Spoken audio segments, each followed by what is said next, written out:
कर्ण सबसे बड़ा दानवीर।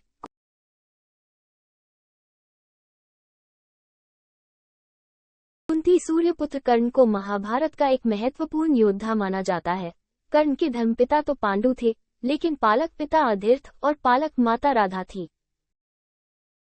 कर्ण दानवीर के रूप में प्रसिद्ध थे। उन्होंने अपने कवच कुंडल दान में दिए और अंतिम समय में सोने का दान भी दे दिया था। भगवान कृष्ण ने अर्जुन को यही उपदेश दिया था कि दान करते वक्त मन में अगर कोई भी भावना हो कि किए गए दान का खास फल प्राप्त होगा तो दान करने का पुण्य फल नहीं मिलता और दान करना निष्फल हो जाता है।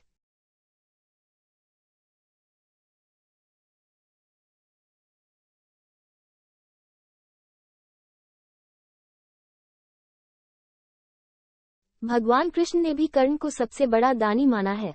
अर्जुन को कर्ण की प्रशंसा पसंद नहीं थी। इसी कारण से उन्होंने एक बार कृष्ण से पूछा कि सब कर्ण की इतनी प्रशंसा क्यों करते हैं।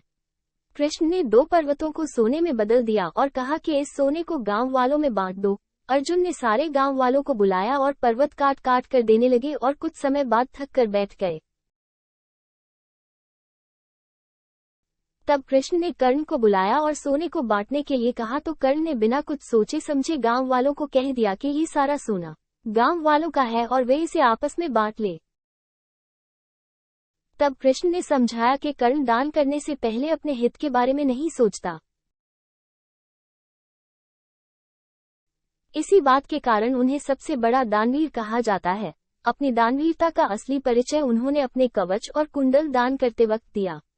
कर्ण जब सूर्य की उपासना कर रहे थे तब इंद्र वेश बदलकर ब्रह्मा के रूप में आए और कर्ण से उनके कवच और कुंडल की मांग की।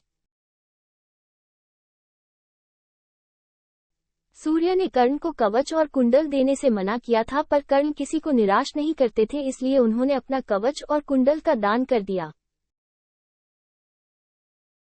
कर्ण ये जानते थे कि यह दान उनकी मृत्यु का कारण बन सकता है, तब भी उन्होंने अपने हित के बारे में बिना सोचे दान कर दिया और एक बार फिर ये साबित कर दिया कि उनसे बड़ा दानवीर और कोई नहीं है। कर्ण दान करने के लिए काफी प्रसिद्ध था।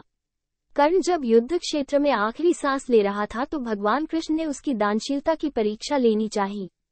वे गरीब ब्राह्मण बनकर कर्ण के पास गए और कहा कि तुम्हारे बारे में काफी सुना है और तुमसे मुझे अभी कुछ उपहार चाहिए। कर्ण ने उत्तर में कहा कि आप जो भी चाहे मांग लें। ब्राह्मण ने सोना मांगा। कर्ण ने कहा कि सोना तो उसके दांत में है और आप इसे ले सकते हैं। ब्राह्मण ने जवाब दिया कि मैं इतना काया नहीं हूं कि तुम्हारे दांत तोड़ूं। कर्ण ने तब एक पत्थर उठाया और अपने दांत तोड़ लिए।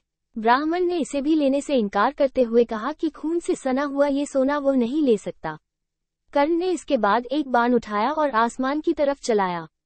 इसके बाद बारिश होने लगी और दांत धुल गया। आपकी आध्यात्मिक यात्रा को साथ जीवन के नए रूप और आरामदायक संदेशों के साथ आगे बढ़ने के लिए धन्यवाद। जब तक हम फिर मिले, ध्यान रखें और अपने आप को ध्यान दें और हमारे चैनल स्पिरिचुअल स्टोरी को सब्सक्राइब किया दीजिए।